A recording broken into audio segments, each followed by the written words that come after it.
points will be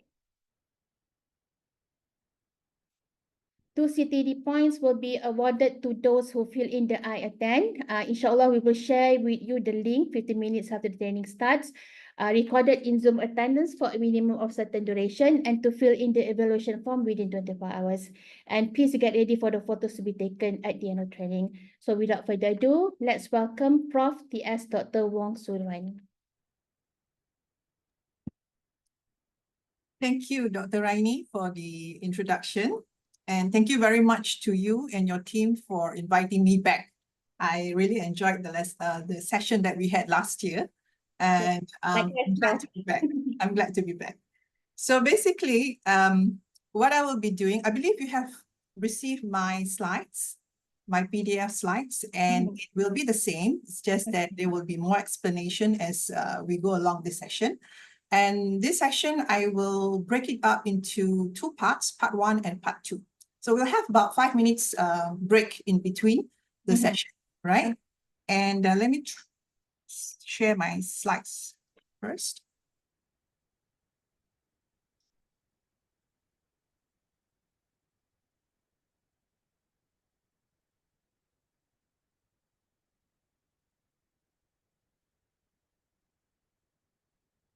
Is it visible, the slides? Yes.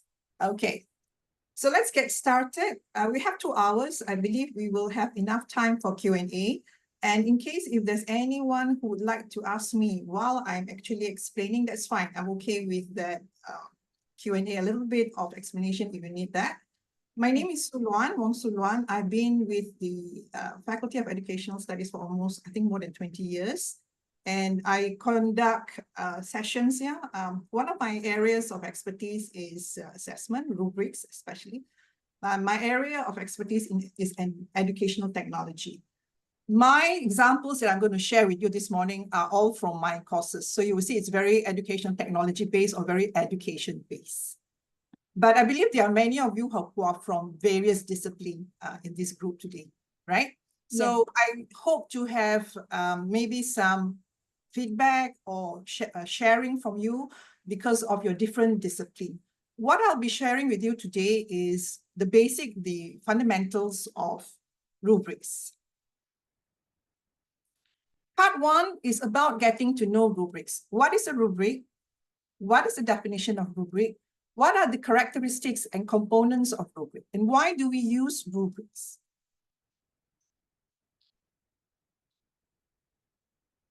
Now, excuse me. Now let me pull out the laser pointer. So just now, Dr. Raini has mentioned the outcome. So I'm just repeating here, and I believe what I'll be sharing with you would meet the expectations of the outcome. So I'm not going to go through with you since Dr. Raini has gone through with you. The course content, if you have gone through my slides, you will note that I have included the definitions of rubrics, the types of rubrics, the criteria, performance indicators, and the rating scale. So these are actually the components of rubric. I will introduce to you and explain to you what is it and how do we actually develop this criteria, performance indicators, and the rating scales. First of all, we need to know what's the purpose. Why do we use rubrics? Now, all of us are educators here. Our semester is going to start. For UPM, we are starting next week. So we are now at this last stage of preparation for our course. Some of you may be teaching the same course, and you may be using the same assignment, or if you may adapt or change your assignment. So, well, we are at this crucial stage here. And you may be thinking about your rubrics. You may have your rubrics. I believe most of us here use rubrics, but there will be times when, because we change our assignments, then the rubrics would change. So why do we use, or what is the purpose of using rubrics? The first purpose or the first objective is definitely to assess our students' performance. So when we assess our students' performance, right, it has to be something which is tangible, which is measurable. And the performance that we are measuring has to align with our learning outcome. Some universities call it as the course outcome. But what is it that the students need to achieve? So the LO, or the learning outcome, or course outcome, if it's known in your university, the CO, is indicated by performance. What is performance here? It is the things students are able to do, make, say, write, depending on which discipline we come from. For example, my area is education, yeah? So we are very social science-based program. So maybe something that the students say, something that the students write. But if you're from the medical field, you're from the engineering field, yeah, probably this one would be more suitable for your area.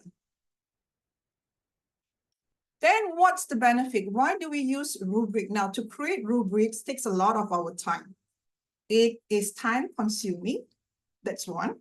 It requires expertise in our area, and we need to put in a lot of effort for our rubrics. But the good thing is, once the rubric is developed, it helps in our marking. In terms of our grading, it helps. There's consistency in our grading, as well as in terms of objectivity.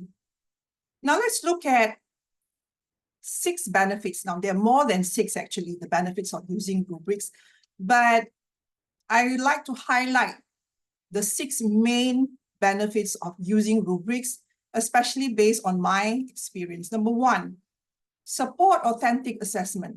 Now, when we use the word authentic assessment, it means that the students are in the real world. For example, in my area, which is education, my students' real world will be in school.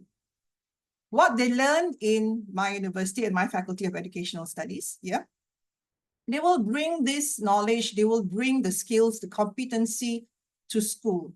So in a way, the rubric will reflect how well learners are able to apply knowledge in the real world context. That's number 1. Number 2 is communicate expectations. You give your students the idea of what is expected of them. It is especially useful when the rubrics are communicated to your student before they are assessed. Now, this is my practice. On the first day of lecture, I will give my assignments. I will share my assignments to my students. At the same time, also, I will share the rubrics. The first thing that I would expect the students to ask me is, what do you expect me to create? Or what do you expect me to deliver or develop? So by sharing the rubrics, it will give them an idea. But of course, you don't expect the students to read it on the first day of your lecture.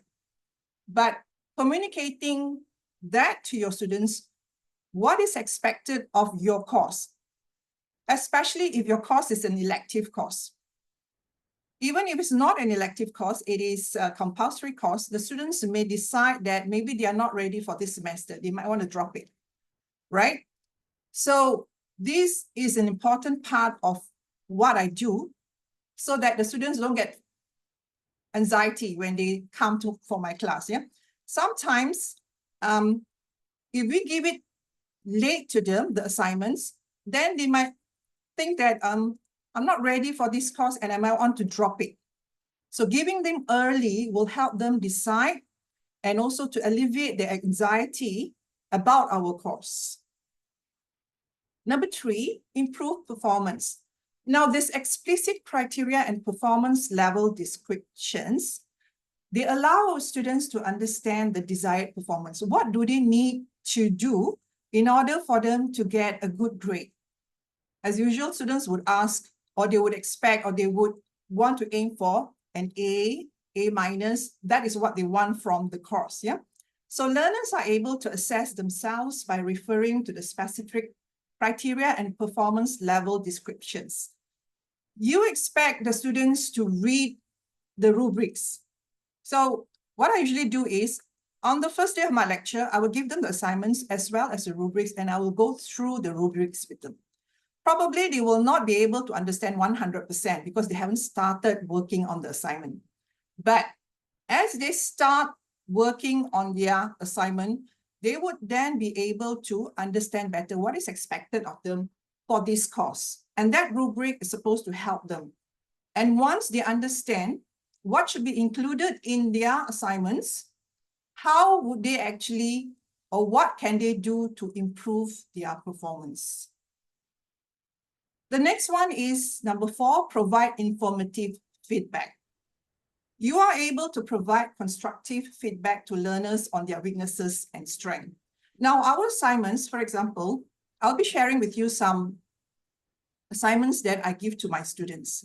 And the assignments are graded.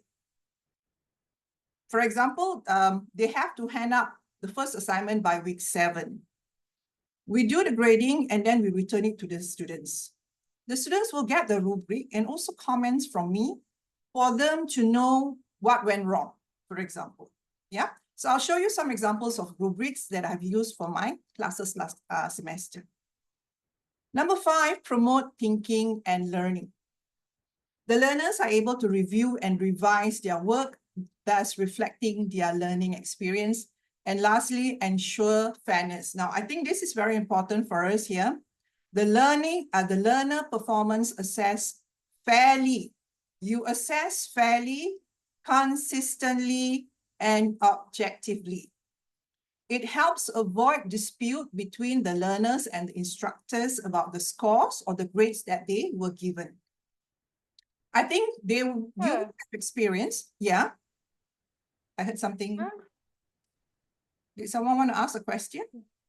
I think sorry, there was a message. Okay, there's a question. Right. Dear Prof. Wong, shall we see concretely a chart of rubric? Then we can gain insight about your narrative, because I believe how to create rubric is very important at the first stage. Sorry, can you repeat the question?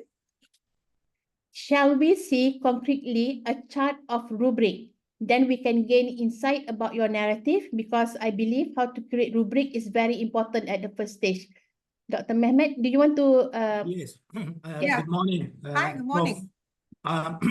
Yes, thank you very much for this very valuable, insightful talk. But I think based on my previous experience, creating rubric is very difficult. As you mentioned, time-consuming and needs expertization. So what about if we see concretely a chart, how we create, or you created as a sample to show us, then we can go on to listen to you, how to benefit, how to share the students this rubric, because our minds, I guess, a bit blank about it. Thank you. Okay, you want to see how it is created. Actually, I have that in part 2.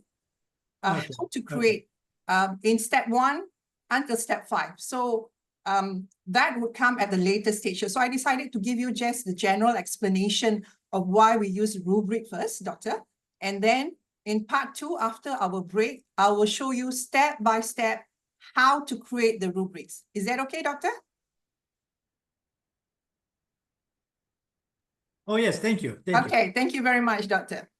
All right, so let's continue. So going back to this fairness here, I believe there will be also, after you have released the marks, there will be students who are not satisfied with their grades. Yeah, and when they are not satisfied, they will email you, they will WhatsApp you, yeah, saying that, oh, I think I should have scored an A or a B+, but I only scored a C, for example. So in this situation here, it's very important that we ensure there is fairness in our grading. And just last semester, one student who got a C+ from me, she was dissatisfied and she emailed me for an explanation. So it was easy for me to deal with this case because the rubrics has been given to the student and I use rubric to do the marking. And I just explained to her where did she actually score very low. So that actually solved the problem of her not being satisfied. And she agreed that there was weakness in her assignment. Okay, so I'd like to share with you, yeah, there are generic rubric and also task-specific rubrics. I will show you examples of what do you mean by generic rubrics and also task-specific rubrics. Yeah, is there anyone who wants to ask a question?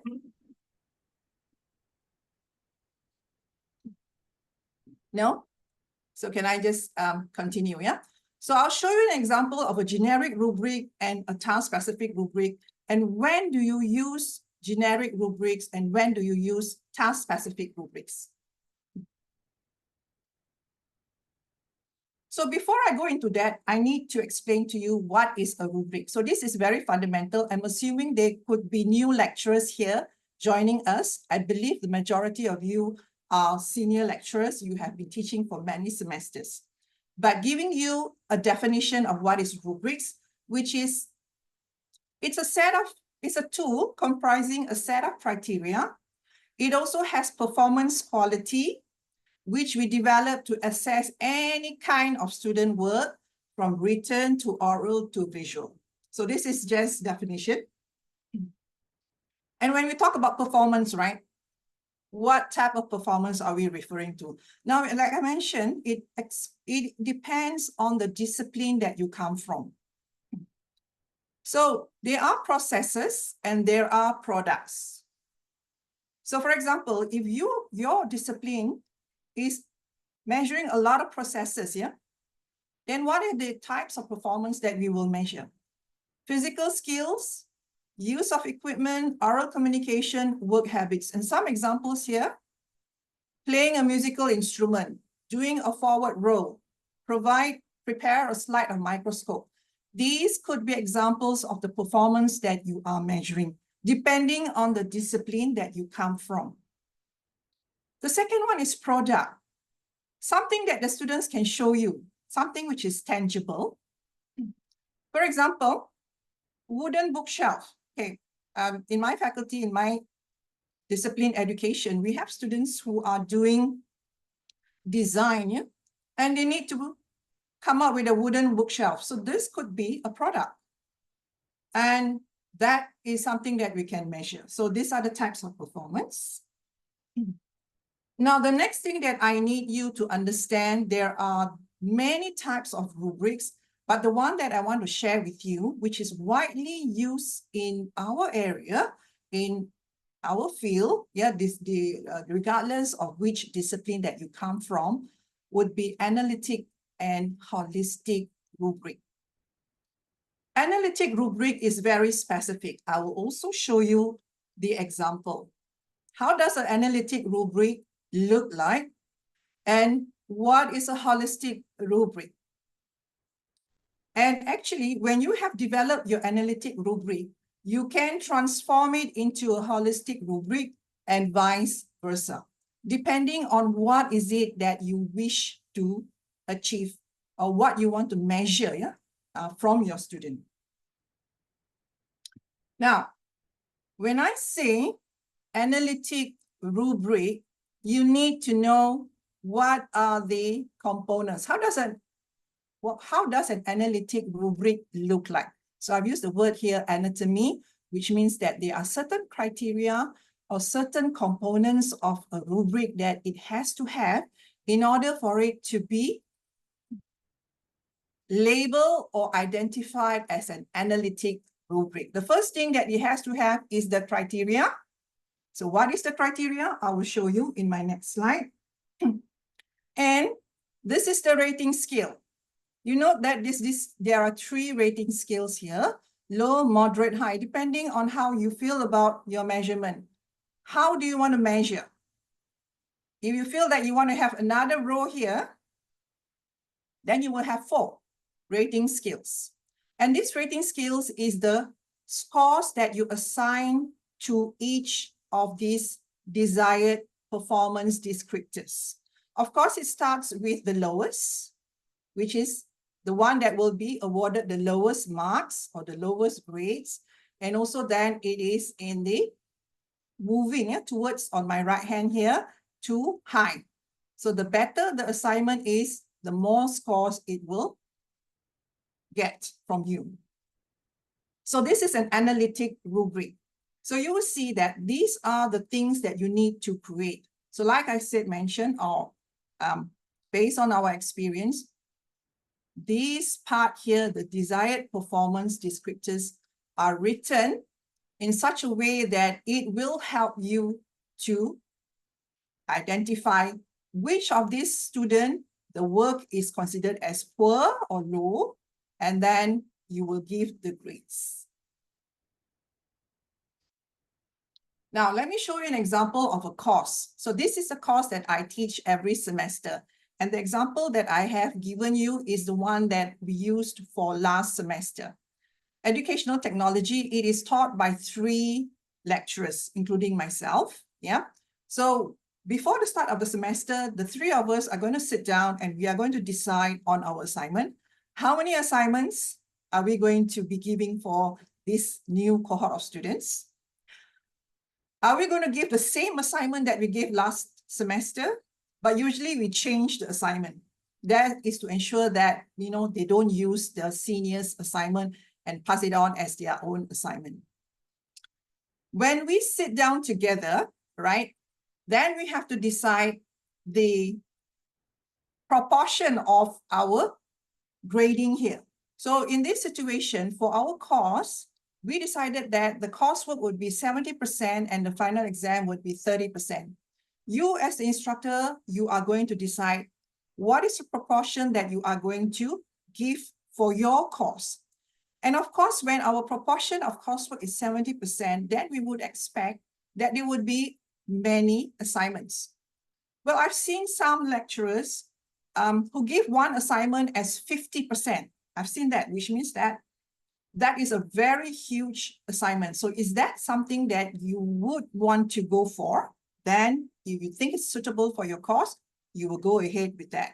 But we decided that we would have 5 assignments that would comprise 70%. And that assignment would measure our course outcome or our learning outcome here, which is indicated at the bottom of this screen here. So I'll show you out of the 5 assignments, I show you 2 of my assignments here. Assignment number 1 is 15%. Assignment number 2 is 10%. So we have assignment 3, 4, and 5, yeah? But I'm just showing you 2 examples here. The first assignment comprises 15%. The second assignment comprises 10%. The first assignment is to create an instructional video. It is an individual assignment. And the second assignment is a group assignment made up of 10%. So what you see here is an example of what I have used for my assignment in last semester. Assignment 1 is different from assignment 2, and we have come up with a rubric, which is a specific rubric for assignment 1. We also have a specific rubric for assignment 2 because there are 2 different assignments. Let me show you how did this rubric look like. The first assignment required the students to develop an instructional video, which is 15%. And this is how we had actually designed the rubrics. The one on the left-hand side here is the criteria. Remember the anatomy that I had shown you? And this is an example of what we call the analytic rubric. So when we use an analytic rubric, it is a very comprehensive rubric. You can see that it's very comprehensive because we had to come up with these descriptors here. How do we actually define the student when we talk about the visual and audio quality? And if students are not doing well or the quality of work is low, so we have decided that we would label our scale here, does not meet expectations, it will fall 1 to 4 points. Now you'll see that what we have in our rubrics, there's a range here, 1 to 4 points. Some instructors prefer to have just 1 point. Partially meets expectations, 2 points. But my group decided that we want to have a range so that we could actually give marks based on this criteria here or the rating scales here, because some students, they may be in this partially meets expectations, but student A may be not so good compared to student B. So student A, maybe I'll give 5 marks, and then student B, I'll give 9 marks. And then you will see the points here. So this is the maximum point for the first criteria. So if I say, or I find that the student, the quality of the work is very good for visual and audio quality, it meets all these descriptors, I'll give 20 marks or 20 points. So that would be 20 over 20. But you will see that this 40% here, what does it mean here? 40% means that the weightage of these criteria, the biggest weightage is given to visual and audio quality. The other two is divided equally between integrate diverse multimodal resources and originality, 30%, 30%. So this is what it means. Maybe if you feel that they are of equal, for example, maybe you feel that originality is more important, then you want to give more weightage here. You could change that to 35%. So it depends on how we actually design our assignment and which part of the assignments and also the criteria which carry the most weightage. So let me show you the second assignment. The second assignment was the student had to come up with a visual sketching, which is a group assignment. We allocated 10% for this assignment. And you would see that the rubric for assignment 1 and assignment 2 is totally different because it's a task-specific rubric, which means that if you decide you want to have 5 assignments, you need to create 5 different rubrics. And that will require you a lot of time, yeah, and effort. But bear in mind, the work and the effort is worth it when you do the marking. For this visual sketching here, you will see that, excuse me, problem statement, communication of ideas, and sketching. This is the criteria. So how do you create the criteria? This goes back to the expectation. What do you want your students to achieve? And the sketching here, the weightage is the highest, which is 40%. Up to this stage, is there anyone who would like to ask any questions? Yes, Prof. Yeah, sure. Go ahead. My name is Aniza. Hi, Aniza. I have few questions here. Right. You have points and converted points there in your column. Yeah. What is the difference between these two, and how do you actually convert from points to converted points?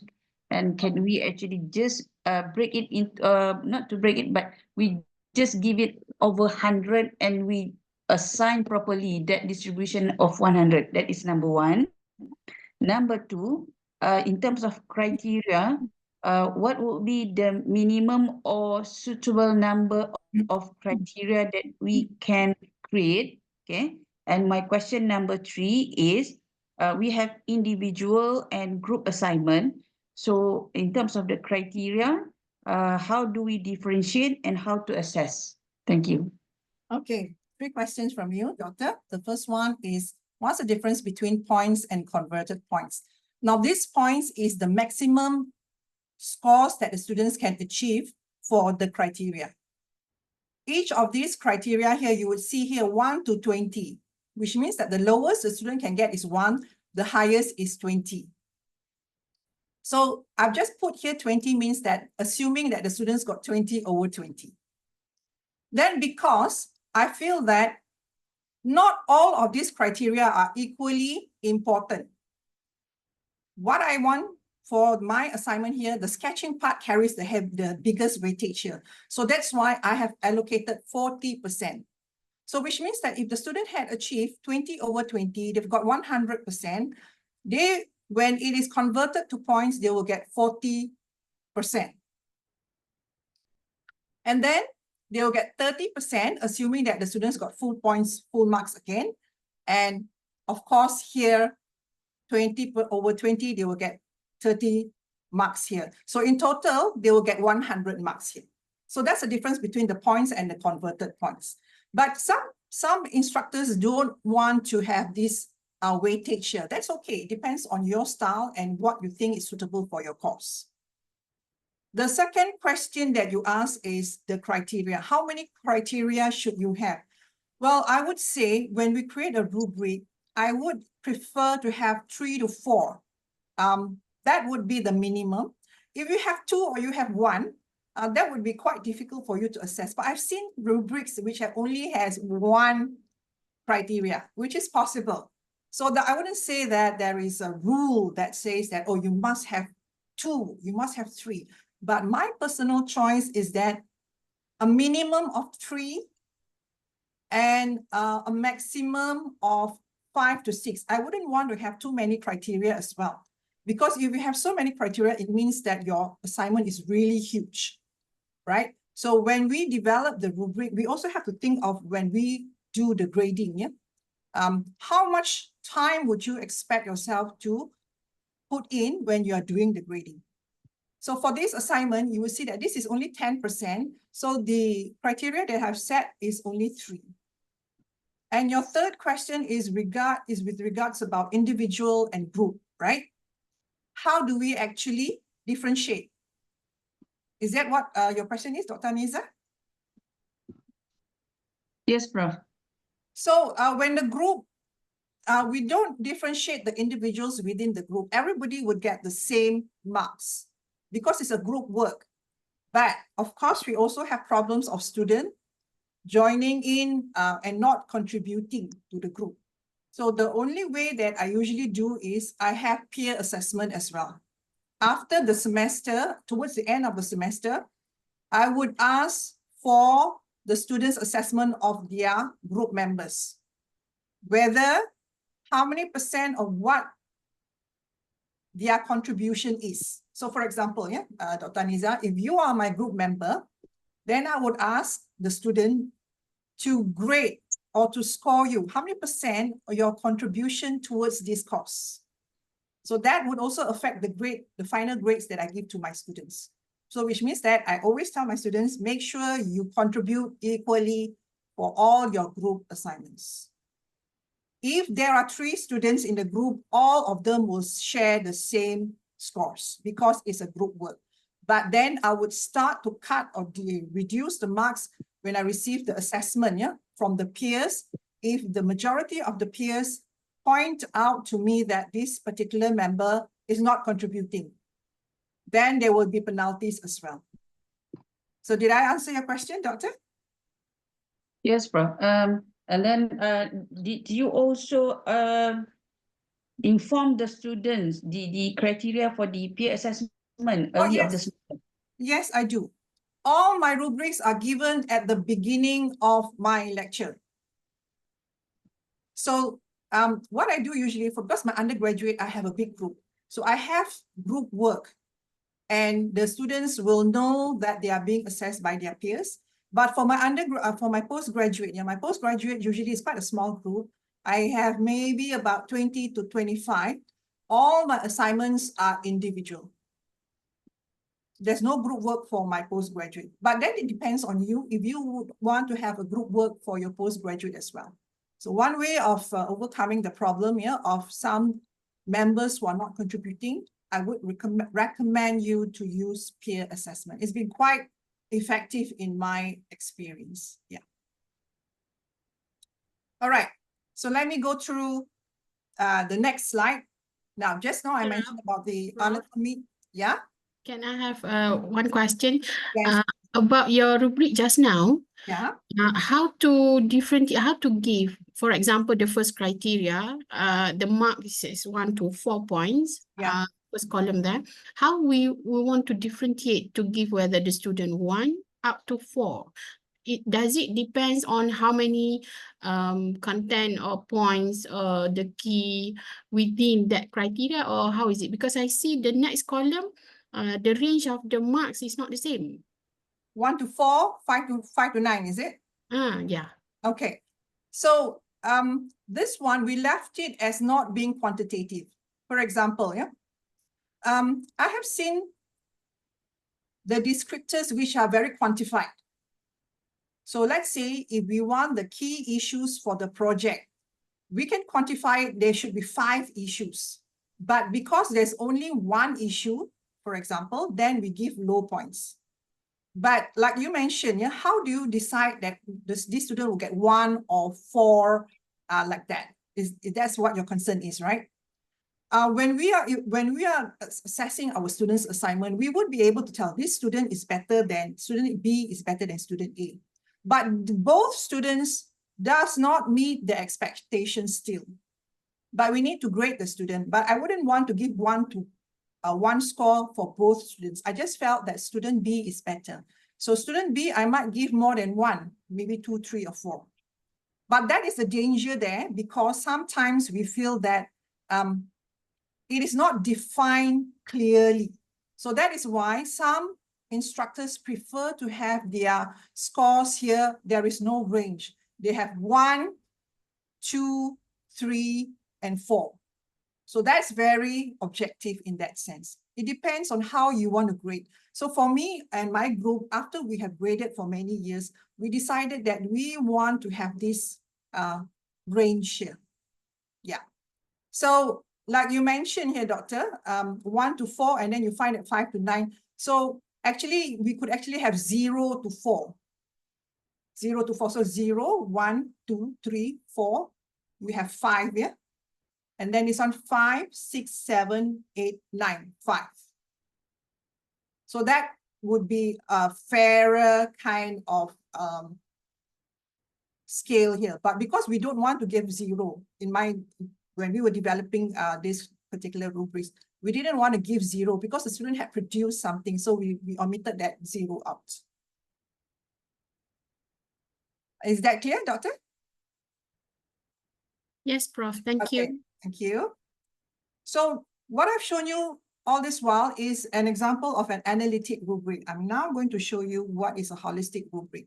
Now, holistic rubric is used, I don't really think that it is widely used, but it is used. For example, in my faculty, we use a holistic rubric when we are grading a project, students' final year project, right? Because it's so thick. It's about 60 to 80 pages.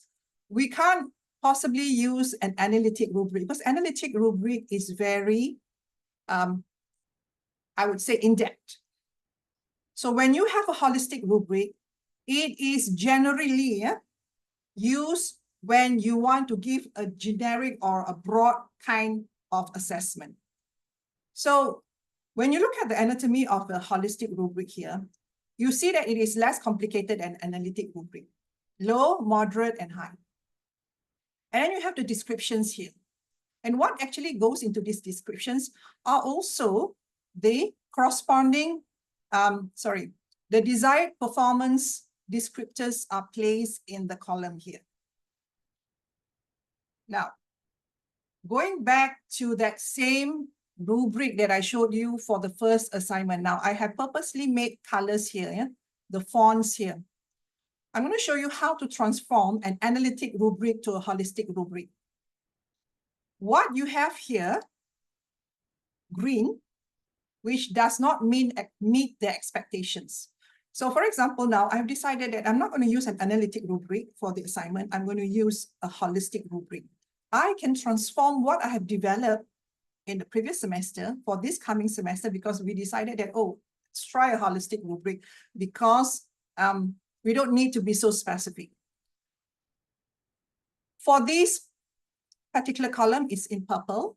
I'll show you why I've colored it so that you can see clearly how do we transform an analytic rubric to a holistic rubric.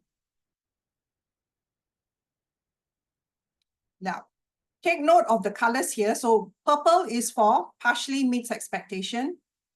Orange is for meets expectations. And the best performance here would be exceeds expectations, which is black in color. Now, when I transform it to a holistic rubric, what happens is I have now created a new criteria here. Poor to adequate, developing, competent, and excellent. That you will notice that this holistic rubric is quite broad. It's no more specific.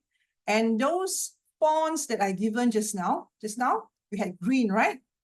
The green fonts, whatever that is written in green would all come into this category, which is poor to adequate. Whatever that I have given the colors of purple here, right? It's purple now. It is now in this developing. And then we had, what color was that? Sorry. Orange. So orange goes into competent and black goes into excellent.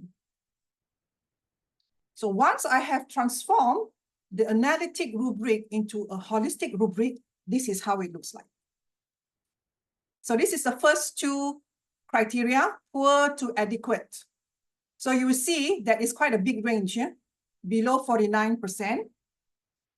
Whoever does not meet the expectations, those text or fonts which are green in color, I put that here. Those who are considered a little bit better, they score 50 to 69%. The one in purple, and then the one competent 70 to 85%, which is in orange. And then of course we have the best performing students, which are considered as excellent. They score 85% and higher, which are from the rubrics. The texts are all black fonts. So which means that it means that when we develop a rubric, you can decide that I want to develop an analytic rubric. But then if you change your mind or you change your assignments, you can change it to holistic and vice versa. Okay, so that is an example of an analytic rubric, a task-specific rubric. Now, if you recall, when I say task-specific rubric, assignment 1 has a specific rubric. Assignment 2 has a specific rubric. The rubrics are not the same. But for my postgraduate course, so this is the course that I teach at my postgraduate, yeah? So last semester, instructional system design, I decided that I'm going to give option to my students. So what kind of option am I giving here? Yeah? One individual assignment over the first 7 weeks. The students are given 5 assignments to choose from. You choose one. You choose one out of the 5 for the first assignment. The second assignment, there are 2 assignments, you choose one. But because I need to ensure if you choose assignment 1, right? So let's say, yeah, I'm a student. I choose assignment 1. Dr. Raini, you decided that you would choose assignment 3.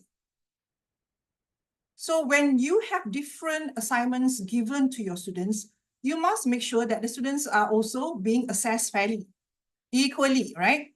Because I'm assuming that I prefer assignment 1. That's quite easy to me. But Dr. Raini says, okay, assignment 3 seems to be more feasible, easier for her.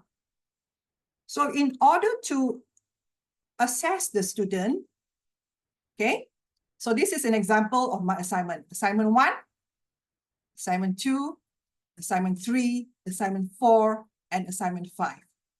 So how did I come up with 5 assignments? Each assignment comes from topic. The first topic 1, topic 2, topic 3, topic 4, and topic 5. The students are given 7 weeks to decide. By week 7, you have to hand up or you have to submit my assignment. So each of these assignments are different because they are from different topics. But then when I grade my students, I would have to use a generic rubric. The same rubric is used to assess any of the 5 assignments to ensure that the students get the same assessment. For example, if you look at my rubrics here, this rubric looks quite simple. It is not detailed because it's a generic rubrics. So understanding the relevancy of the main concept. So when you look at my assignments, I'm going back to the previous slide. Yeah? So what is the main concept of assignment 1?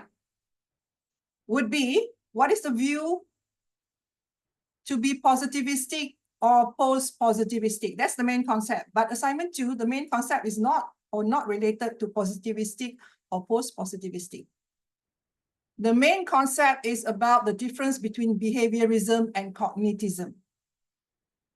So because it is a generic rubric, so I've just put here, relevancy of main concept. In-text citation, this is just to give points to my students. I just want to give them some extra marks to help them. How would they actually write the references according to the APA format? And evidence of learning, the competencies, right? So even if my students use or they decided that they would choose assignment 1 or assignment 3, the same rubric would be used as well. And the same thing as well, you will see that 20, 20, 20, because the maximum scores that they can achieve is 20. And I've given the weightage here. 35% is from understanding. Understanding the relevancy of the main concept. This is the bulk of where the points or the scores will come from. So this is an example of how a generic rubric is used to assess 5 different assignments because the students are given the option to choose any one of the 5. So if you decide that, okay, I don't want to give any option to my student, then everybody gets the same assignment. So that is how we as the instructors, we have the freedom to decide how do we want to assess our students, how much freedom do you want to give to your students, what are the options that you want to give to your students. It is all in our hands. You have to decide. So going back to the same assignment, the same rubrics here. So apart from measuring the ones that I mentioned, I also wanted to measure their ideas, how they write, the flow of their ideas, and then the quality of their writing. And writing quality, 15%, the ideas, 20%. Now, what I notice here is like, if the student is not so proficient in the language, English, then they would lose quite a bit of marks here. But of course, we don't try to penalize them. Nowadays, you will find that a lot of students come up with very good assignments because they've got ChatGPT. They've got AI to help them, right? And I had struggled in the first time when ChatGPT was introduced. And I was thinking, how do I actually stop these students from using AI? But then I realized that we can't stop the students from using AI. But then I told my students that you are allowed to use AI, but I want you to write the declaration at the end of the assessment, the assignment. How did you use ChatGPT if you had used AI, or you could have used other types of AI, Kumata, you could have used Grammarly. Yeah? Write that at the end of your assignments. What type of AI was used to produce your assignment, and how did you use the assignment? Now, what I noticed that many of my students actually use it quite wisely. They did not cut and copy from the ChatGPT. Some of them even told me, I found that the answers given by ChatGPT is wrong. So which means that we are trying to educate our students here that this AI is something that you can use to help improve your assignment, but not to prepare or do the assignments for you. So educating part is quite important here. And I discovered that over the 3 or 2 semesters since ChatGPT has been in existence, my students have used it to their advantage, but did not cut and paste the ChatGPT. Okay, so we are done with the assignments that I have shown you from my undergraduate, which I have given the very task-specific kind of rubrics. And for my postgraduate, I have given you a generic rubric, because the students were given the option of choosing 1 out of the 5 assignments. Now, do you have any questions up to this stage that you like to ask? Let me see what's the time now. Okay. So, Prof, yeah. perhaps, for example, if let's say some of the, can you return back to the analytic rubric Oh, okay, you want example? to see the analytic rubric. Because This one? okay, for example, some of the students, let's say they are scoring for the first criteria, they got the green color, 1 to 4 point. Yeah. For the second criteria, that they get the orange color. Okay. So and then for the third criteria, let's say they got the purple color. So how is it going to be in holistic way? How is it going to be holistic way? Now you have to remember the holistic rubrics is actually measuring holistically, very generally. It won't be so detailed as here. So if you go back to your holistic rubric, yeah. So there's a combination, right? You say that the student, some from that purple, some from that green and all that. So probably that student will not fall in this excellent because there's a weakness here and there. So maybe this student, after when you have looked at it overall, you probably would grade them at the purple colored forms here. But remember, when you're using a holistic rubric, it's a big assignment that we do not assess so specifically. So one example that I can give you is the dissertation or the student final year project and all that. We don't go so specifically, yeah? So we will just look at it in a very general way and then decide that, okay, I think this overall dissertation or final year project, the student had shown developing at this stage only. So it's going to be between 50 to 69%. Yeah. So that's a very good question, Doctor. Thank you for asking that question. Thank you. Prof, I think about 4 questions in the chat. Right? Do Okay, you let's want take a question. do you want okay do you want to address those now?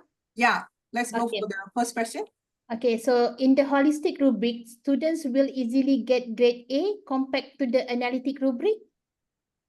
I would say that yes and no, because holistic rubric is quite generic. It's more like you're deciding, yeah, from a distance and just looking at this assignment and said, or this project or this thesis, yeah, you say, this is an A or this is a B, right? But in an analytic rubric, it is so detailed, but that doesn't mean that it's easier to get an A or it's harder to get a low score. If the student's work is good, it's going to be very good, I can tell you. So for my assignments and for my course, because if we have 70% of the assignments, yeah, and then we got 30% from the final exam, I have students who score really high, although I'm using an analytic rubric, because they met all the criteria. Doesn't matter. So that's why my answer is yes and no. Doesn't mean that if it's holistic, it's easier to get A. No, not necessarily. Okay, that's question number 1. Question number 2. Okay, may I ask if it is also aligned with AACSB guidelines, because I can see similarities. AAC guidelines, I think that depends on which field you're from, right? I believe that's from business. Okay. Yeah. Sorry, I'm not familiar with that guidelines, but I believe that when you have all these criteria and your descriptors, yeah, that have been properly developed, it fulfills your program standards. Yeah. Okay. Next one. Question number 3. Yeah. Regarding using AI, do you think that students use AI to modify or polish their languages and organization of their assignment is acceptable? In my opinion, to polish and to improve language, yes. Because I feel that when they use AI, it's much easier for me to read. Yeah, you don't get frustrated because of the language. That's one. So I believe I have students who have this difficulty in expressing themselves orally and also written in written form. But they have really good ideas. But because of AI, they can really polish their work to that extent. So that's why when I create the rubrics here, you notice that the rubrics, probably we don't give so much points for language proficiency, because it depends on the discipline that you are coming from. For example, my area is educational technology. I'm not teaching English Mhm. Of course, English, the students have to have good language proficiency. Then maybe your rubrics, your criteria will be much higher for that weightage. Yeah. All Okay. right. Question number 3. Question number So number 4, okay. So this is relating to the AI. Does it mean that the students, when they are using AI apps, they will get reduced marks or extra marks for creativity? Oh, I don't give them extra. I don't cut their marks because I think AI is here to stay.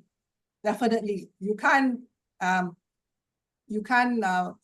disallow the students from using AI. So why don't we just encourage them, educate them about AI, use it to come up with good quality assignments, but not to copy, not to copy. So what I do is, when I actually create my assignments here, I would feed that question or the assignments into AI and see what is generated, right? Because that's the first thing that the students will do.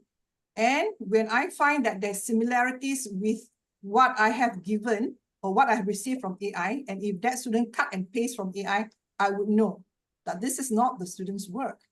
But I have actually experienced, the student have put in a lot of effort. So far, I've not seen any students who just use 100% generated from AI, because I can see that they add in additional information. They have extra references, they have explanations, they have diagrams and all that. So my stand now is that I cannot say that you cannot use AI. I said you can use AI, but I want to know how you use AI. Write a paragraph at the end of the assignments to explain to me, how do you use AI? And sometimes they write very well, explaining to me how they use AI. And I do feel that AI is something that we should leverage for the benefit of the students. Yeah. Thank you, Prof. Okay, we have another 2 questions, but do you want to continue first and then go back to these 2 questions? Okay, let me see if we are... Okay, we are done with part 1 of the session. So I've shown you the examples of the rubrics from my own course, but in your slides that you have received, there are many more examples. I just want to go through with you one that is in my slide. This is for communication. It was developed by the Ministry of Higher Education. You will see that this rubric is even more specific. You have very weak, fair, good, very good.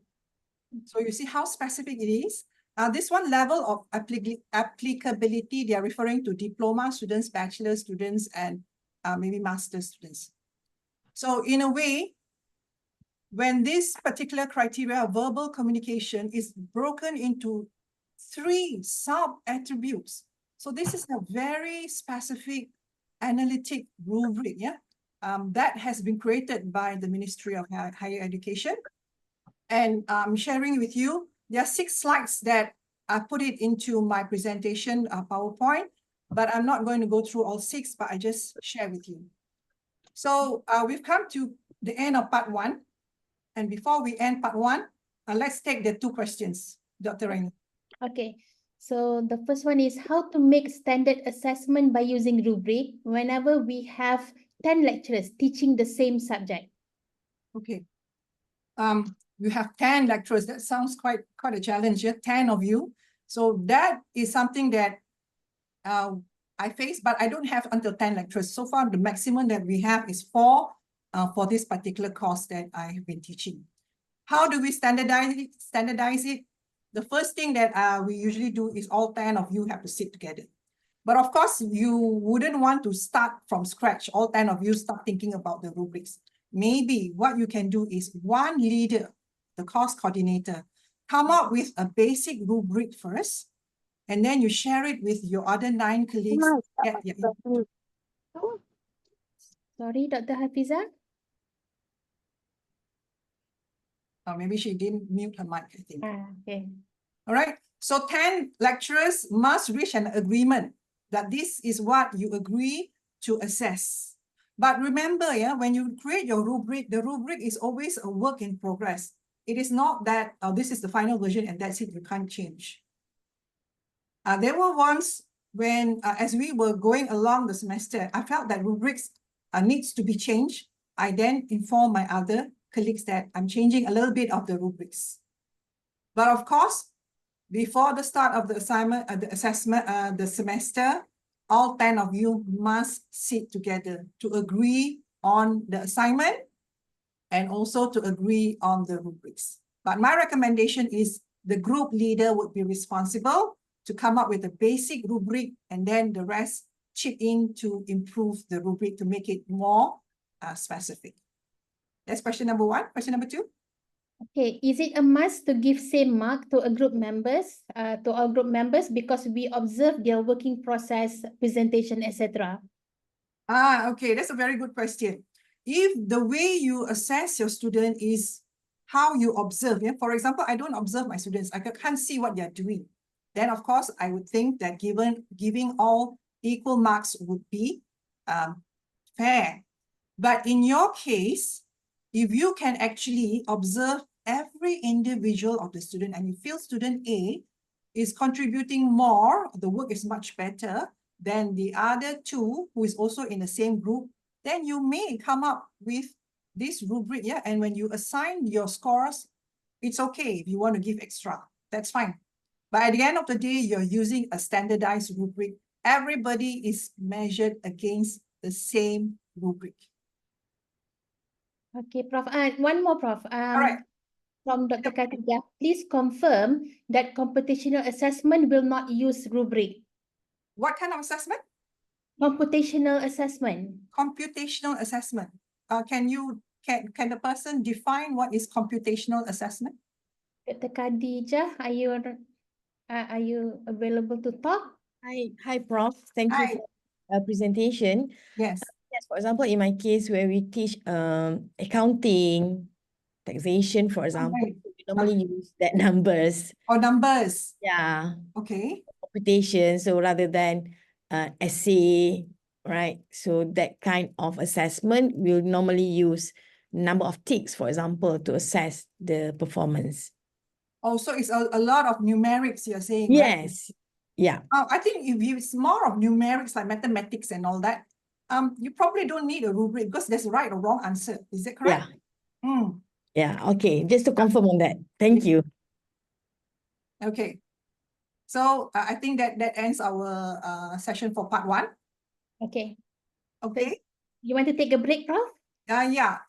Are you all okay with taking a break or you want to continue? I can continue, no worries. They can continue, I guess. All right. Thank you, Doctor. Okay. I know you're you're waiting for part two, how to create the rubrics. Yeah. So let's go to part two. Okay. So how do we actually create the rubrics? Now, based on my experience and based on my feedback from all the people that I have talked to, I came up with these 5 easy steps, because I feel that when you create a rubric, you may feel a little bit overwhelmed. How do I start?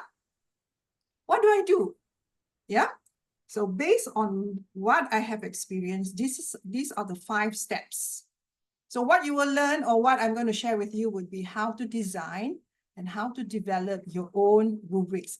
The example that I will be using is an analytic rubric, because I feel analytic rubric is harder to develop. But if you have or been able to create your analytic rubric, you can easily come up with your own holistic rubric. Now, this is what we are going to do: design and develop analytic rubrics. First of all, there will be 5 steps. Now let's look at the first step. Define the purpose of the learning task. Step number 2, choose a rubric type. Step number 3, define the criteria. Step number 4, design the rating scale. And lastly, you need to write the performance descriptors for each scale point. Based on my experience, the hardest part to do is step number 5, because you need to define your descriptors. You need to write out what is it that you want your students to achieve. So let's look at step number 1 first. So I'm taking you step by step, yeah? So this would help you, decide, how do I start? What do I do in the first step? First of all, okay, this is just a graphical representation of the 5 steps. So let's look at defining the purpose of their learning task. Now, just give you 1 minute to read through the question there.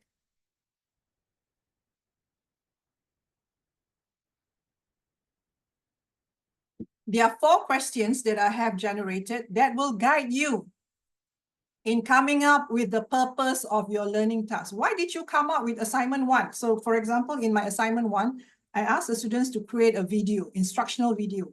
Why did I actually ask them to create an instructional video? This question will help guide me. Will I use the rubric to assign learners grades? Will I use the rubric to provide informative feedback to learners? What are the learning outcomes of the task? And how will learners demonstrate that they have achieved the learning outcomes? Some of these questions will help you come up with the purpose of your learning task. So let's see, how does your learning task look like? This is an example of a learning task that my colleague, so thank you to Dr. Masnida for sharing with me, for allowing me to use her materials in this session today. So this is the purpose. The purpose of the assignment is to assess learners' cognitive and analytic skills in applying knowledge gained and constructed throughout the course Diffusion of Innovation. So Diffusion of Innovation is a master's course. It's a compulsory course taken by our Masters of Ed students. Yeah? And this assignment required the students to watch a movie, which is called The Surrogates. If you Google this, you will see it in YouTube. The Surrogate movie, and the student is required to write an analytical review of the movie in the context of innovation diffusion. I want to provide learners with informative feedback on their cognitive and analytic skills, such as the following. So this is what she came up with when you talk about the purpose of her assignment. There must be a purpose when you give an assignment. She wanted her students to be able to apply the concepts of innovation diffusion, making judgments on the senses related to innovation diffusion, identified from the movie, selecting and critiquing theories of innovation, and making connections between the theories. This is what she wanted her students to do and achieve for her assignment. You have to decide what do you want your students to achieve and what you want your students to do. So that is what the first step is, coming up with the purpose. Once you have already come up with the purpose of your assignment, based on what you have written, well, maybe you don't have to concretize it in a text form. Maybe you have it in your mind, that's fine. Then we go to step 2. At this stage, you are going to decide, which type of rubric am I going to use? Should I be using an analytic rubric? Or should I be using a holistic rubric? How do you decide? Well, I have some questions that will help you decide. If you answer yes to these 3 questions, do I want to provide detailed feedback for the learning task? Do I want to provide informative feedback for each component of the learning task? And do I want to provide formative feedback about the learner's performance on the individual elements of the learning task? If you answer yes to all these, probably the analytic rubric will be suitable for your student or for your assignment. But if you answer this yes, then a holistic rubric would be suitable. Do I want to assess the learning task as a whole? Remember, holistic rubric is generic. It's broader in the sense that it's not so specific. Do I want to make a general judgment? Do I want to assess the learner's overall performance for the learning task? Do I want to provide summative feedback about overall learner's performance on a learning task? Then, if you answer yes to these questions, then probably you would come up with a holistic rubric. So that's how you decide whether it's going to be an analytic rubric or holistic rubric. But I believe many of us would be using an analytic rubric. So far, I have not used holistic rubric in my course. But the only time I use a holistic rubric is when I'm grading our final year project work. In my faculty, the students have to come up with a project.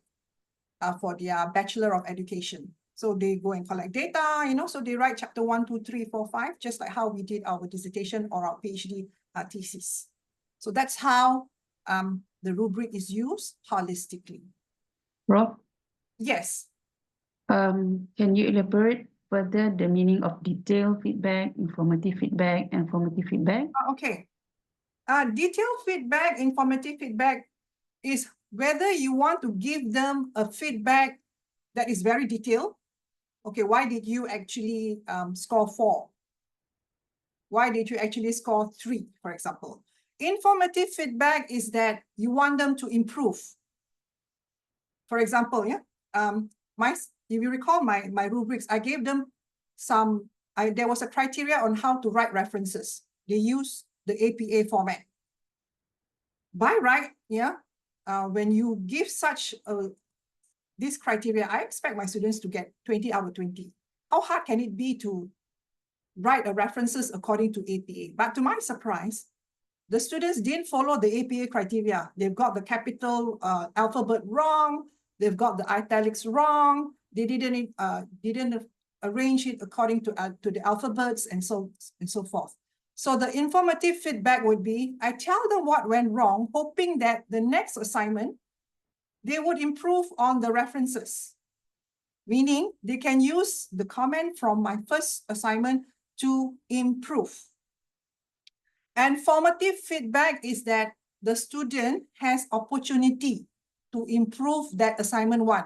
So let's say I give you back the assignment and you got a B+.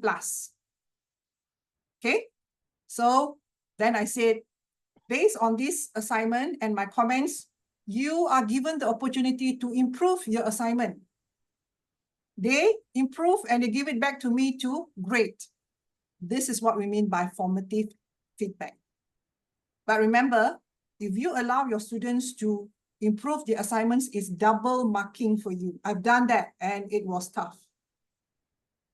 So I decided that there is no more opportunities. What you get is final from me. But at the same time, you will get the comments and I hope you will improve for your assignment too, based on what I have mentioned or my feedback to you.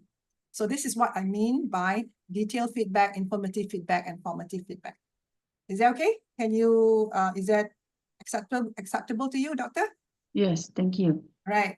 So, like I said, the analytic rubric, the more detailed your descriptors are, the better for you. At the end of the day, the student will ask you, why did I score 4? My friend scored 3.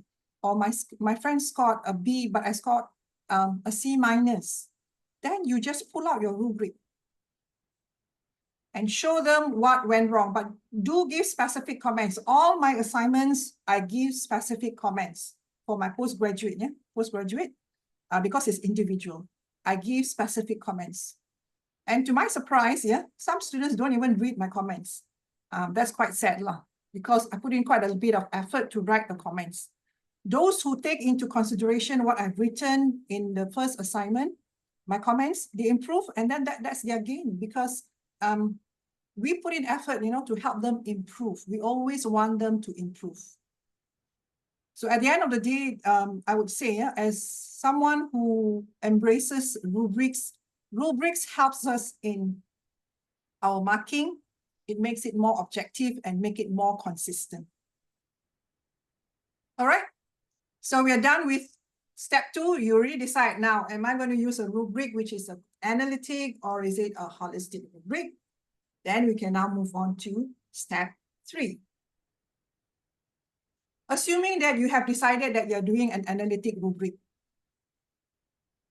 Going back to the anatomy that I've shown you, the analytic rubrics looks like this. It can never be different because it must have criteria, it must have the rating scales, and it must have the descriptors here. So going back to your question, how many criteria should we have? I would recommend at least 3, a minimum of 3. And your rating scales here, how many would you like to have? I would also recommend a minimum of 3 here, unless there's a very specific reason why you want to have less than 3.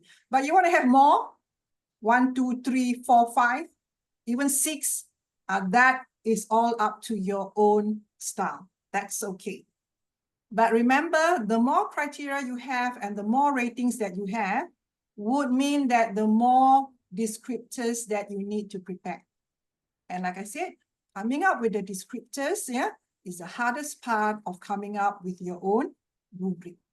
But it's also very rewarding because you can use it over and over again, especially if you have a rubric, which is, I would say, the generic rubric. Although you have changed your assignments, but you can change, but you can still use the same generic rubric. Okay, so this is your analytic rubric. Just to refresh your memory, we have these components. And now let's look at how do we write your criteria. That's step 3, defining your criteria. I have come up with some questions here to help you. What do you want the learners to learn from the learning task?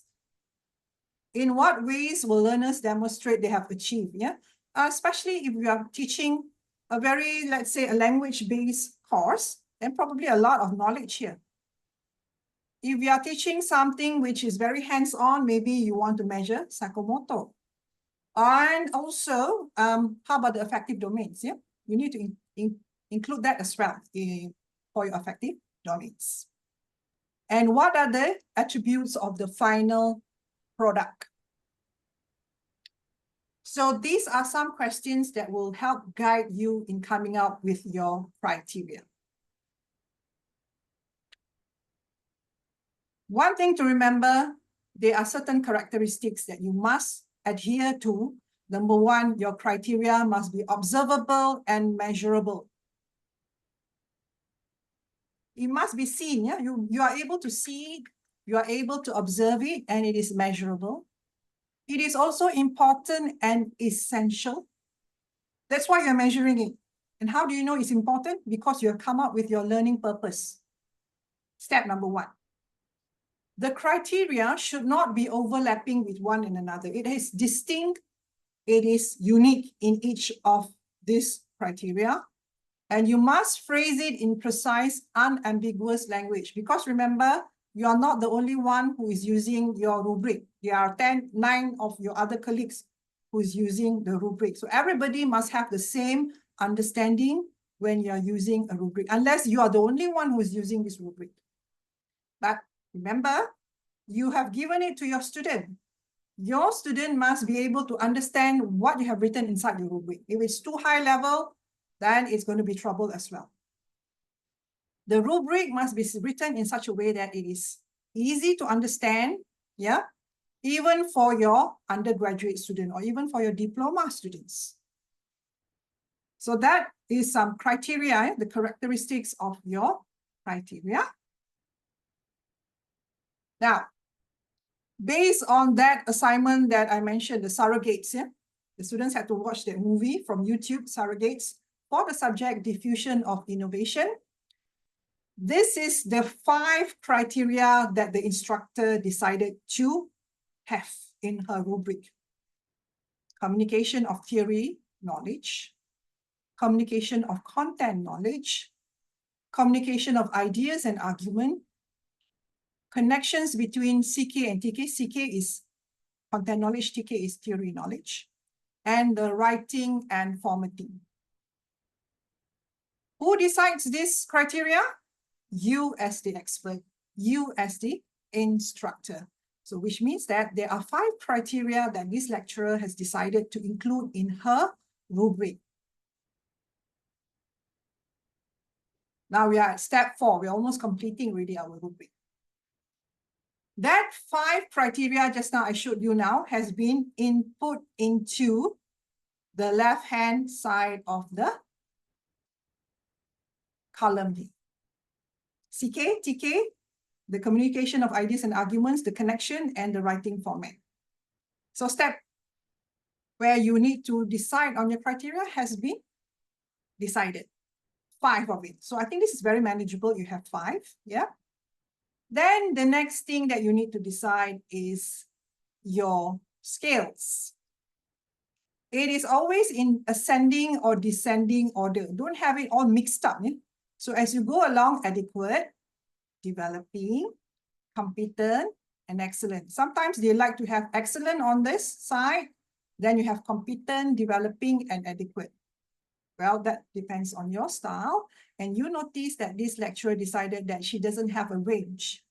She has 1, 2, 3, 4, very specific. And like I said, yeah, you are the one who's going to decide which one do you prefer, a range or a very specific score there. And now you see at step 4, we're almost done with our rubric already. But what's empty here is your descriptors. This is the biggest challenge. You will spend quite a bit of time to come up with your own rubrics here. Now, the way you write your rubrics depends very much on your style. If you actually come up with some assignments that you probably got from your seniors, your previous lecturers who have taught it, they may have come up with rubrics. You can use their rubrics if they're willing to share with you. Or now, I think if you put in this information into your ChatGPT and you ask ChatGPT, come up with the descriptors for me, you will be surprised at what ChatGPT can prepare for you. You just give the name or the assignment. You tell these are the criteria that I'm looking at, and I have 4 rating scales. Come up with the descriptors, performance descriptors for each of my rating skills. So ChatGPT not only benefits our students, ChatGPT also benefits us as educators. Use it to our advantage. Of course, yeah, sometimes ChatGPT comes up with a lot of nonsense. Well, we can just pick up what are the important points there. And with this ChatGPT, with this AI, I also use Humata. I use Grammarly. I use what else? Quillbot to help me with my work now. Previously, we don't have any AI to help us, right? So after reading so much of the hype of AI, students are enjoying it and they're using it. So let's see, what can it do for educators, this AI? Use it to your benefit. But so far, I've not developed any rubrics using AI. Maybe after this, I would actually try to see what comes out for my course. So that's step number 4. We design the rating scale, yeah? You decide on the level of mastery with the corresponding scores. So do you want to have a range or do you want to have a very specific score here? And they are arranged either in an ascending and descending order. Now, let me show you what you mean by ascending, yeah? How does the scale look like? The scale must be continuous, meaning that it must show progression.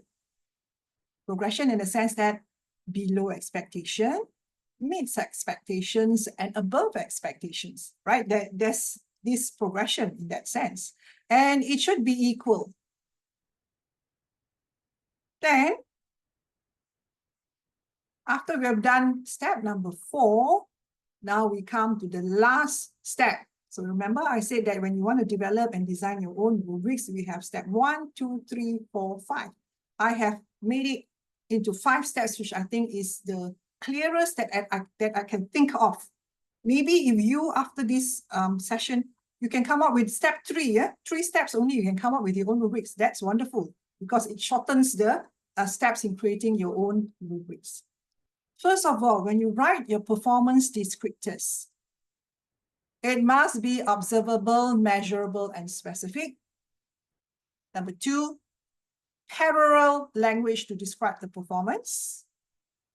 Number 3, it must be in some kind of degree. Okay, the slide that I gave you, there's an error here. Yeah? So please cut off this degree here. So it can be the variation in degree is described in terms of the amount and intensity.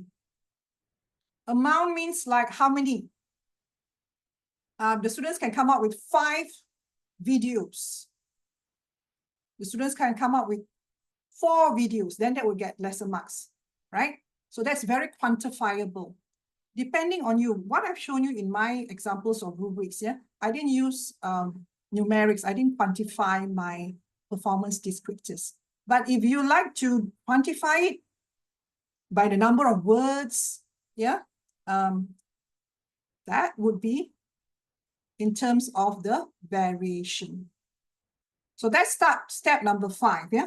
Now we're still now in step number 5. Let me show you an example if the descriptor is not in parallel language. What do you mean by that? The language seems to be all off. So I'm just using an example here. This is from O'Reilly and Sire. They use this pie. So if you like baking, then you probably understand what I'm saying here. But I think this is a very generic kind of example. The crust of the pie,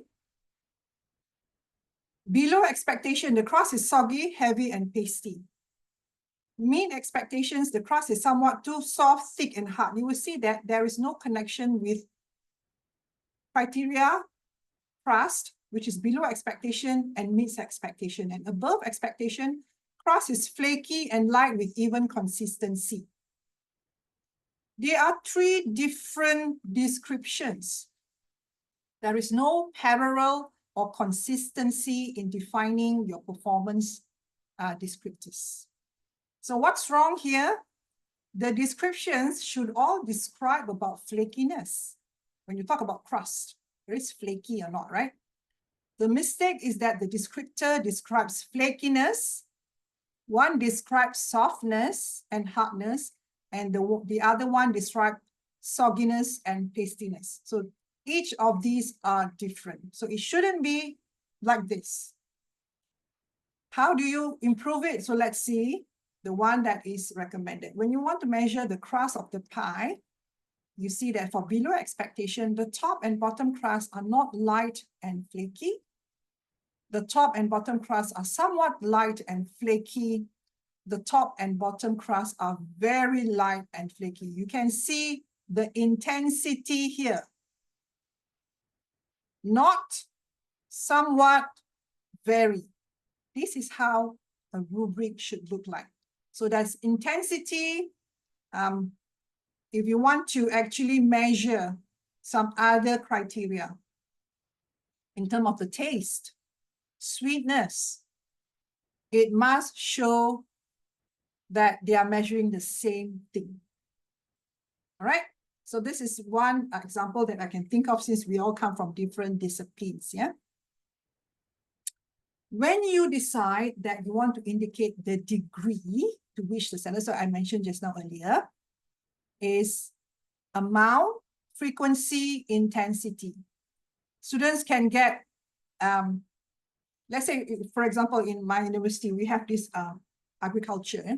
So students, they plant maybe maize or they plant vegetables. And how are they graded? The quality of their product. Let's say, for example, a very common vegetable that we have. Yeah? So I think many of us know what's kangkong. This vegetable is very, very common in Malaysia. So let's say my student, for this subject that they take, they need to plant this vegetable, which is kangkong. And how they are being assessed is, of course, the quality of the kangkong leaves. How much kangkong can they actually get from this harvest? If you can come up with this kangkong, this vegetable, 10 kilos, then you get more marks because you have come up with so much, 10 kilos of kangkong. So that is what we mean by the amount. So I'm saying that if you decide that your rubrics needs to be quantified, but of course, my course, educational technology, it's not about planting vegetables. So I don't quantify it. It's more generic in that sense. Yeah, it's very textual, the descriptors. So this is the example of the rubrics that was developed for that particular assignment. If you recall, the assignment was to review the movie, The Surrogates for the subject, Diffusion of Innovation. The one that we saw earlier on is the criteria, and then we have the rating scales. The one that I had showed you earlier, all the cells were empty. Now, this is what the lecturer came up with. when you say that you want to measure communication of content knowledge, and this student is only at the adequate level. So this is what the lecturer has described. Name some example situations from the movie that is relevant to the concepts of diffusion of innovation. Names and elaborates at least 2 examples. So you see this lecturer, she is quantifying her descriptions here. If there's more than 2, at least 3, it's getting more competent here. Now, what I want to show you here is that the instructor decided that she wants to leave this cell empty. So it means that not every cell in your rubrics has to be completed or has to have a descriptor. She decided that there is no need for this cell to be filled up with this performance description for connections between CK and TK. The minimum would be at developing. At the end of the day, it means that when you create the rubrics, you decide what is best for your course because you are the content expert. Yeah. And usually when we develop our rubrics, even though, we have professors teaching together with us and all that, but because we have this rubric, which is agreed among all the group members, we don't dispute the rubrics that was developed. We accept, right? Until we all agree that, okay, we are fine with this rubric, we are going to use it for marking. Okay, so that ends our step number 5. Yeah, so I've shown you what you need to do from step number 1, 2, 3, 4, 5. I'm not sure how many of you are going to develop from scratch your rubrics, but going through this session with me gives you an idea how to start to come up with your own rubrics. And my advice to you is that the rubric is always progressing. It is not something that you cannot change. You can change, and always listen to your students as well. Yeah? Your students will give you very good feedback. If they are not happy, they feel that you should include these criteria and all that. Well, be open about changing your rubric, because at the end of the day, the rubric is meant to help us in our marking, but also to help our students. I have seen some students, the first thing they do before they sign up for this course, let's say it's an elective course, they will go into the course platform and go and have a look at the assignment first. And then if they can find a rubric, they will see, okay, what this lecturer wants from me if I sign up for this course. And if they feel that it's too complicated, they may just drop the course. Or if they like the course, they say, this is something that I can do, they will sign up for your course, they will stay for your course. So at the end of the day, I do feel that rubrics is meant to help our students to achieve their very best. And in my university, if we have students who score, let's say you have 50 students, because we use rubrics and our marking is very objective, and 30 out of 50 students score A.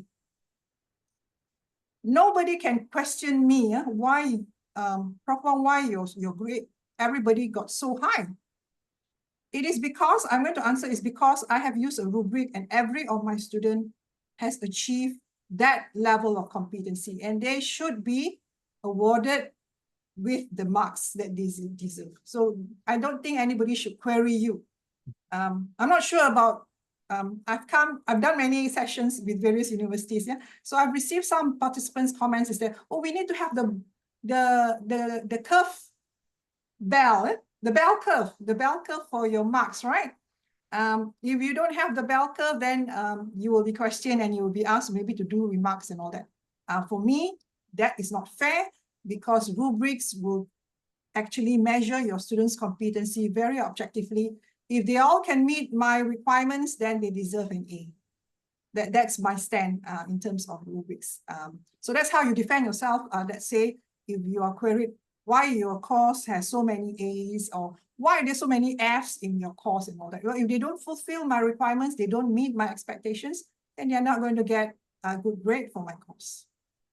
So basically, I think I've covered all that needs to be shared within these 2 hours. I'd like to share with you this particular guidebook, a practical guide to assessing learning that was developed by my group of friends. I was just one of the authors. If you go into this QR code, you scan it, you'll be able to download this book.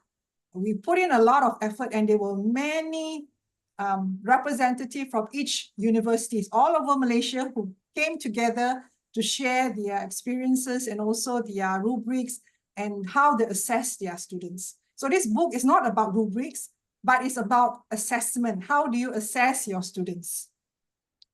And lastly, you will notice that I have referred quite a bit to this particular author, Susan Brookhart, How to Create and Use Rubrics. Well, your library may have this book. If it's there, I would recommend you to read. It's a very thin book, a very easy reading book, and I really love this book because it gives you the very basic of creating your rubrics and ideas on how to create your rubrics. It's not really heavy reading. And this book is available. I think it's available, you buy it online, it's not very expensive, and it's one of the best books when you want to create your own rubrics.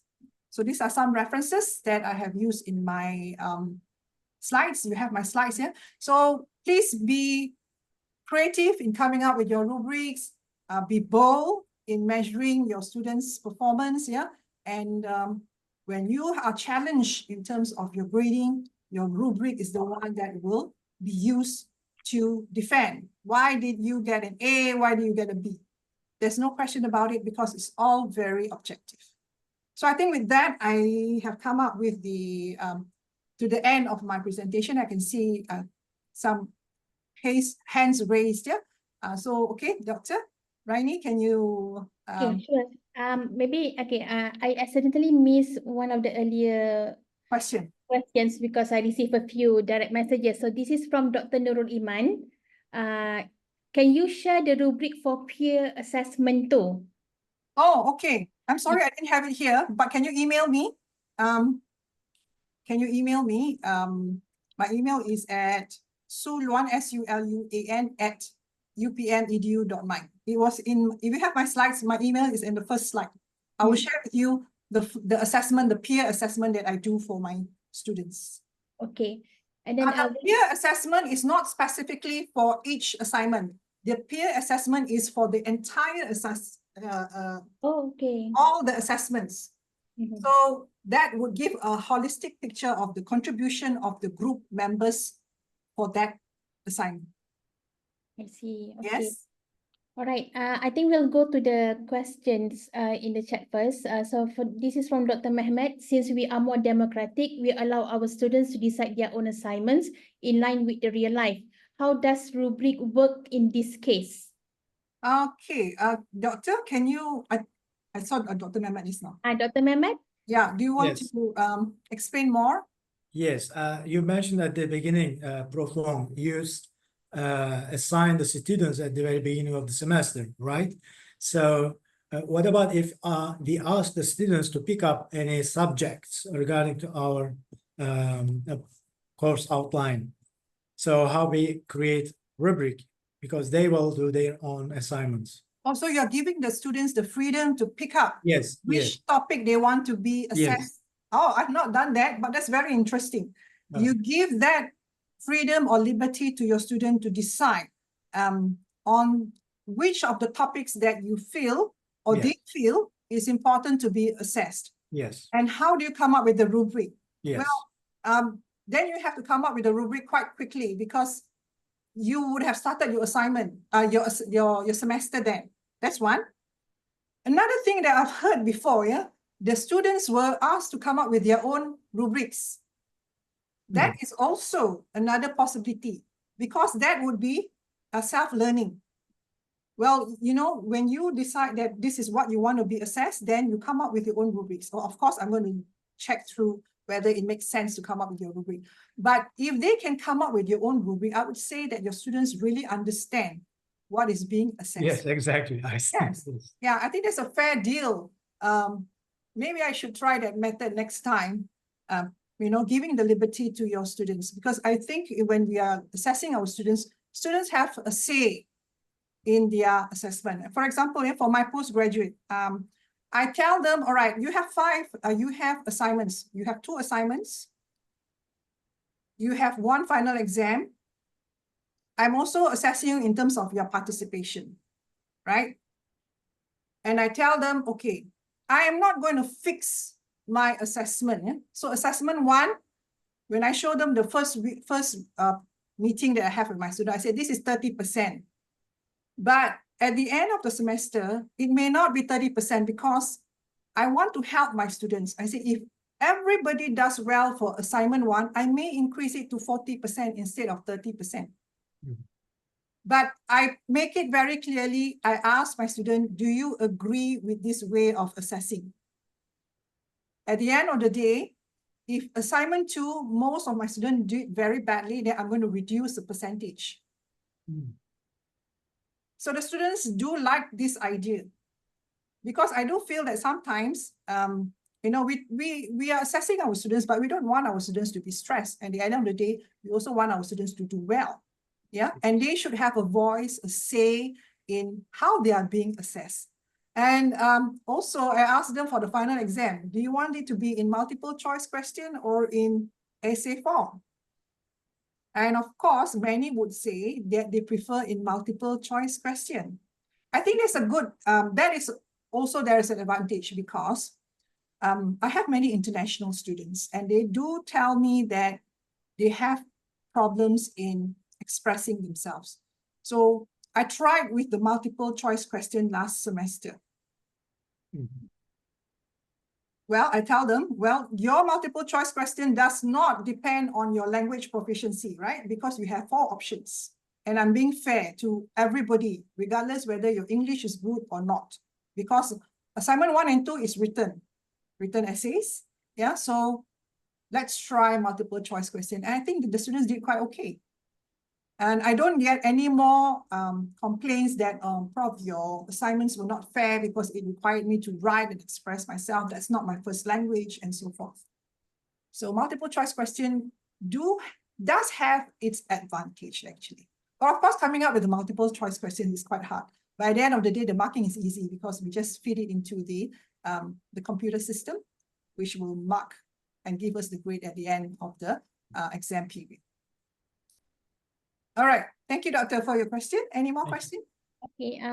From Prof. Abdul Shakur, can we write rubric for affective domain? Yes, you can. But it's not going to be easy because affective domain is not something that you can see. It's not something which is tangible. But you can. You can do a rubric which is for affective. Yes. Possible to show us how that might be done briefly? Hi. Hello. Hello. Could you explain briefly how that might be done? In the affective domain? Yes. Okay. Let's say if you want to define what is your affective domain that you want to measure. Affective domains that in terms of the A 1, 2, 3, 4, 5, right? Did you have the same thing in your university? So far we don't. Oh, you don't? Okay. Maybe I just use a very general kind of affective domain. Let's say you want to measure interests, Okay. right? In terms of their attitudes. Yeah. So you would actually then define how well they embrace this particular concept. So one example that I can share with you, which is not related to any discipline. So let's say in terms of badminton, playing badminton. Badminton is one of our favorite sports in Malaysia, right? So if you are at level 1 of your attitudes towards badminton, right? So as you are driving past this field, you see people playing badminton. You are at level 1, which is the lowest attitude. Yeah, you don't really like badminton. You just drive past. But if you have some certain interest or certain, your attitude is more positive now. When you see people playing or students playing badminton, you stop the car. You stop the car and you get down from the car and have a look. So that's level 2. Level 3, if you are really very positive about badminton, so level 3, yeah? Now I'm going to decide that I'm going to buy a badminton racket. When I see people buy that field, I stop the car, I go down and I play that badminton with these people. So you are seeing that you can actually measure the effective part of the person towards badminton. But remember, the effective part must be something that can be seen. If it cannot be seen, then it's hard to measure, I would say. Yeah. So your attitude towards badminton can be measured through whether you're going to drive past and not look at it, someone is playing badminton, until the extent that you really go and buy a badminton racket. You say that, oh, I'm going to invest 100 ringgit for this badminton because I'm really interested. So there is intensity in your attitudes, right? Your attitude is very positive now towards badminton. Okay, that's quite helpful. But of course, it is a bit flawed, because let's say that you really want to play and you want to buy a racket, but you haven't got money. Okay. Well, if you're really serious about it, maybe then you will start saving, right? You would borrow one. Yeah, maybe. True. But that Okay. just is an example of how hard it is to measure effective. Yes, yes. Yeah, Thank it's you for very- your effort, for your attempt. Yeah, it's very subjective. Thank you, Prof. Okay, there's a question. Okay, I think Dr. Mehmet's question is similar with Dr. Habibah. Does rubric must be approved by curriculum committee / department or center? So far at my university, no, it's not. The rubric is not monitored by anyone, because at the end of the day, the person who is assigned to teach this course is the expert.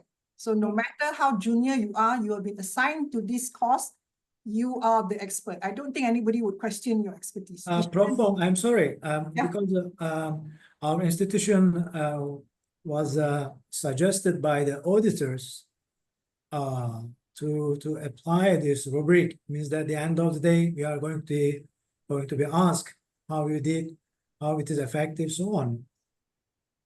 The auditors recommended that Yeah, you use the rubrics. yes. Yes, that's fair. Then the end of the day, someone should check it, I guess, whether it is proper, efficient. I think in terms of audit, they would actually look whether you use the rubrics, but I don't think in terms of the contents that these auditors are expert in your field, because we have auditors who come from engineering who come and audit our faculty of education, and they are not experts in our field. I don't think it's fair to question my authority in that rubrics. But of course, when you come up with your rubrics, you make sure that this is measuring what you are measuring, what you claim to be measuring, right? In that sense, yeah. Yes, I know that there are auditors from the MQA who recommended. So I did one training for one private universities. They find that the lecturers were not really, they don't really understand how to create a rubric, and they had to have a workshop. So that's how I got involved, and invited me over to do a session with them. And then they had to show proof to this auditing body that, okay, they have done this training on certain date, and this is the person who was invited to speak, you know. Of course, they will look at my credentials, yeah. So of course, there are certain criteria that we need to meet in order to be audited. Yes.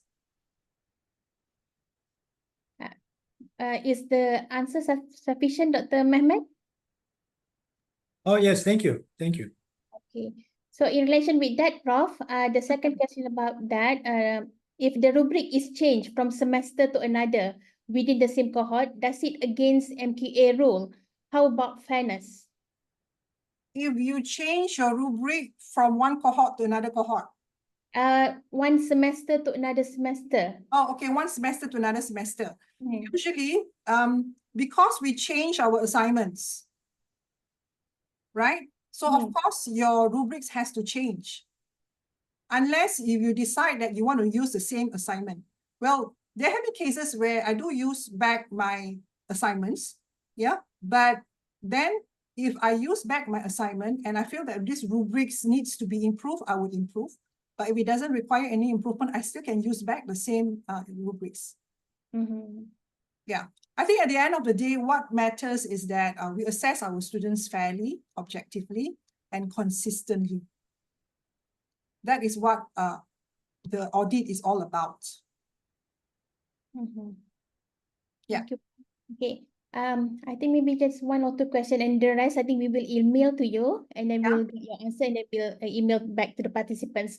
Okay, so this one from Dr. Khairil. You mentioned just now that you have not done any creating rubrics in AI. So he asked, what is your opinion on rubrics we produce with the help of AI? What is my opinion? Yes. Okay, I would be very interested to try it out actually, because it does help in coming up with complicated kind of descriptors. Like I mentioned, right?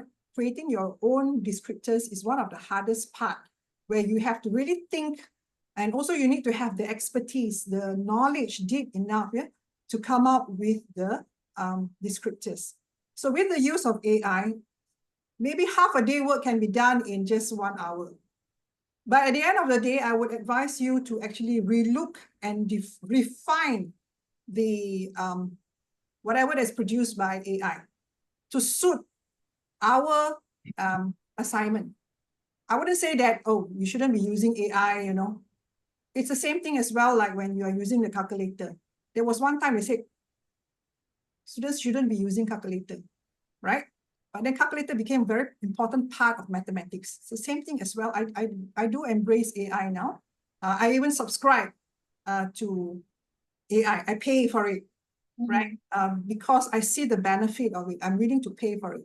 So in that sense, I would say, yes, I would recommend you to use AI, but use it wisely. If I could just add something.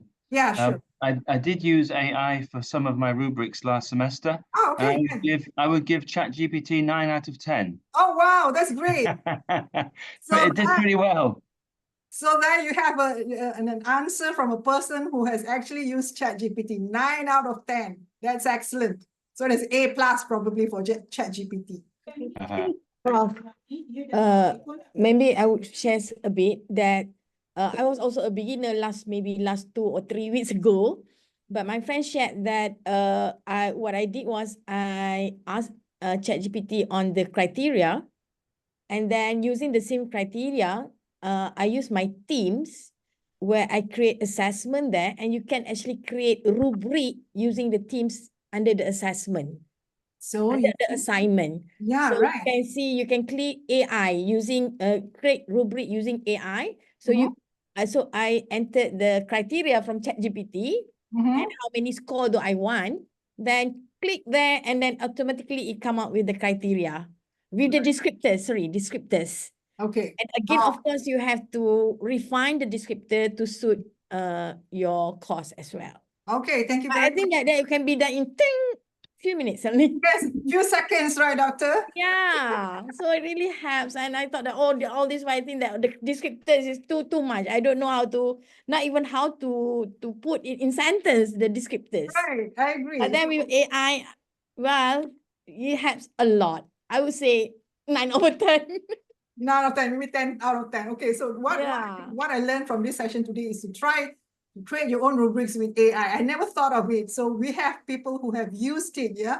And thank you for sharing your experience. 9 out of 10. I think that's just excellent. So you probably don't need me anymore to give any more talks, you know? Oh no, we still need human. We still need human. Human. The human touch is different. Basically, I think what I've shared with you is the fundamental, the rudimentary part of creating your rubrics, and you know your stuff, and you get AI to refine your work to our advantage. I think that's how the way forward now. But I think ChatGPT has got its limitations now. I think you put in 10 questions, then it limits you. Because okay, you have reached your limit. You can't use it until tomorrow. You realize that it has these limitations.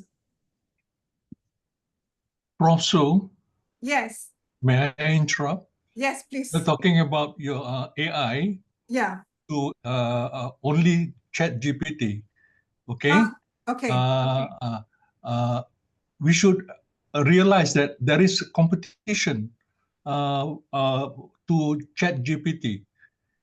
My experience is I try to create questions, the same questions to the other AI apps.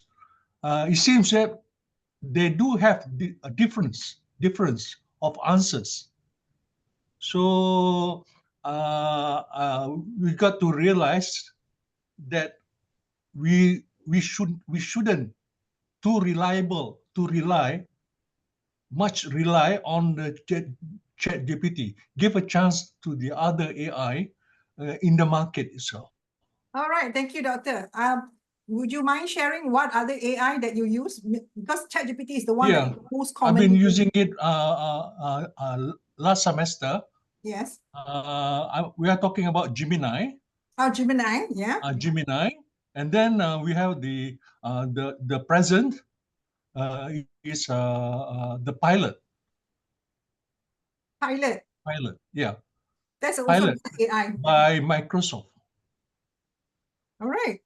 So Pilot. there are more than one that we can actually explore. Yes, we shouldn't to absorb with using ChatGPT only. Yeah, I agree with you. But it's just because Thank you. ChatGPT is just so prominent and it's so widely used, and automatically Yeah. would gravitate towards ChatGPT. So thank you for Thank sharing you. the different types of AI. Okay. All right, so I think that we all. Okay, so we have two remaining questions. This one we will share with Prof. Wong. Prof. Wong share the answers and then we will email to everybody, inshallah. And then, yeah, let's take group photo. Maybe Prof. Wong can stop. Okay, I'll stop sharing. Thank you so much. So I hope everybody can turn on your camera. So everybody smile because next week is the new semester. Everybody's excited with the new semester. Okay, so I'm going to take the first screen.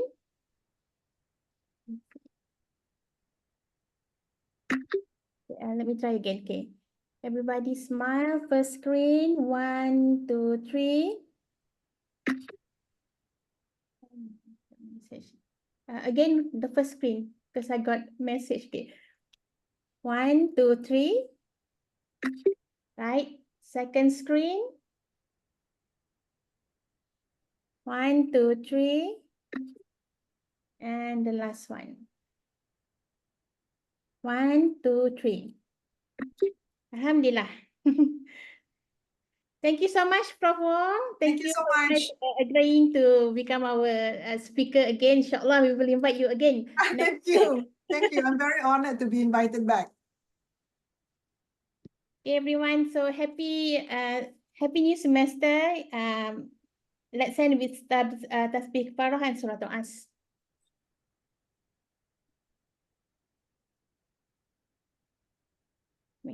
Thank you, Prof. Wong. Thank you. Thank you so much. Welcome. Bye, Bye-bye. everyone.